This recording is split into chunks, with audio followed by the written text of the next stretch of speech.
बदसूरत दुल्हन Hindi romantic story. Rakesh ने धड़कते दिल के साथ दुल्हन का घूंघट उठाया। घूंघट के उठते ही उसके सारे अरमानों पर पानी फिर गया था। राकेश ने फौरन घूंघट गिरा दिया। अपनी दुल्हन को देखकर राकेश का दिमाग भन्ना सा गया था। वह उसे अपने ख्वाबों की शहजादी के बजाय किसी भूतहा फिल्म की हीरोइन लग रही थी। राकेश ने अपने दांत पीसे और दरवाज़ा खोलकर बाहर निकल गया।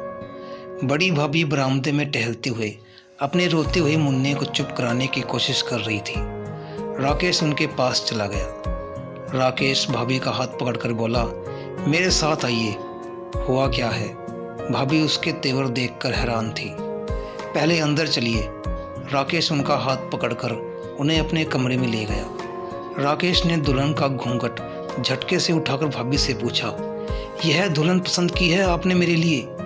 भाभी बोली, मुझे क्या पता था कि तुम सूरत को अहमियत दोगे। मैंने तो सीरत परखी थी। राकेश ने जल भूनकर भाभी से पूछा, आपसे किसने कह दिया कि सूरत वालों के पास सीरत नहीं होती?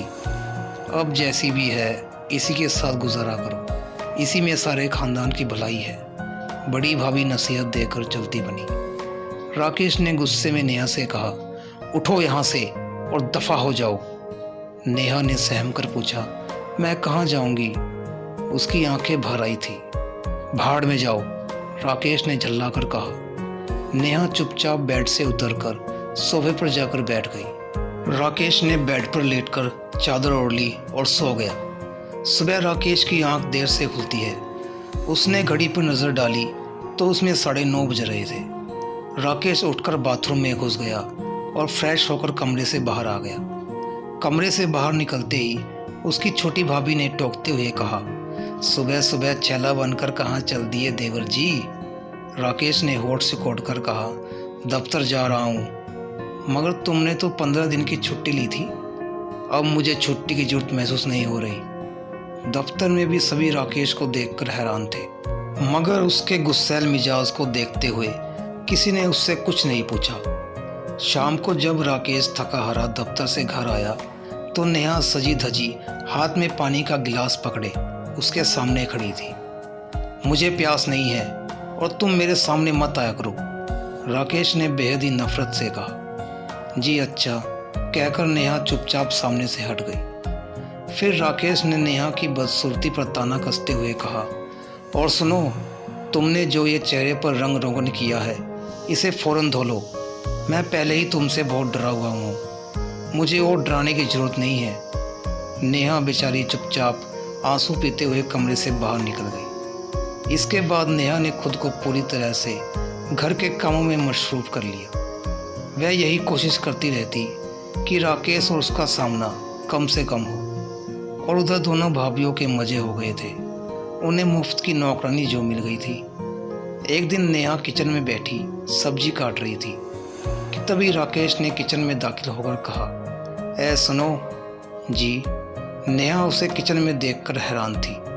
मैं दूसरी शादी कर रहा हूँ, यह तलाकनामा है, इस पर साइन कर दो। राकेश ने हाथ में पकड़ा हुआ कागज़ उसकी तरफ बढ़ाते हुए कहा। क्या?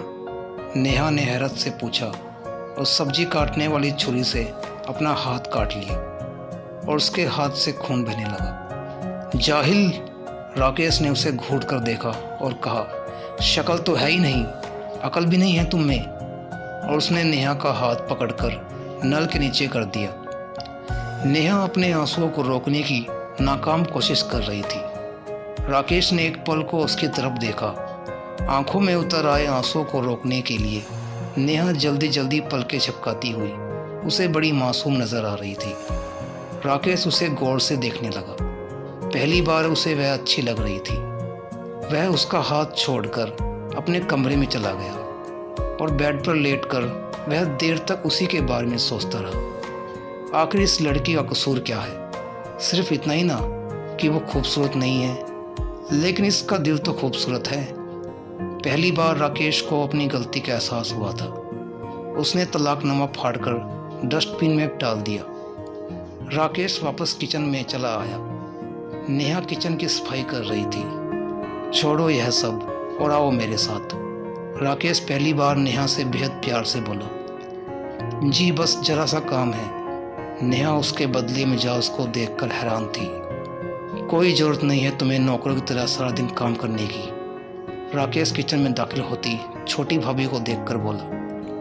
राकेश नेहा की बाँह पकड़कर अपने कमरे में ले आया। बैठो यहाँ। नेहा को बेड पर बिठाकर और खुद उसके कदमों में बैठकर बोला, नेहा मैं तुम्हारा अपराधी हूँ। मुझे तुम जो चाहे सजा दे सकती हो। मैं खूबसूरत चेहरे का तलबगार था, मगर अब मैंने जान लिया है कि ज़िंदगी को खूबसूरत बनाने के लिए खूबसूरत चेहरे की नहीं बल्कि खूबसूरत दिल की ज़रूरत होती है। प्लीज़ मुझे माफ़ कर दो। नेहा बोली, आप मेरे पति हैं, माफ़ी मांगकर आप मुझे शर्मिंदा ना करें। सुबह का भूला अगर शाम को वापस आ जाए तो उसे भूला नहीं कहते। थैंक्स नेहा, तुम बहुत अच्छी हो। राकेश प्यार से बोला। अच्छे तो आप हैं जो मुझ जैसी बदसूरत लड़की को भी अपना रहे हैं। कहकर नेहा ने अपने हाथों में अपना चेहरा छुपा लिया और रोने लगी। अरे पगली, आज रोने का नहीं हंसने का दिन है। आंसुओं को अब हमेशा के लिए गुड बाय कह दो। अब मैं तुम्हें हमेशा हंसते मुस्कुराते देखना चाहता हूँ।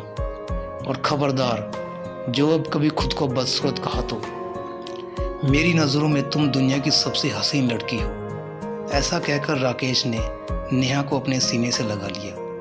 नेहा सोचने लगी, अंधेरी रात कितनी भी लंबी क्यों ना हो, मगर उसके बाद सुबह ज़रूर होती है। तो दोस्तों, आपको ये प्यारी सी कहानी कैसी लगी हमें कमेंट करके ज़रूर बताएं और चैनल को सब्सक्राइब करना ना भूलें।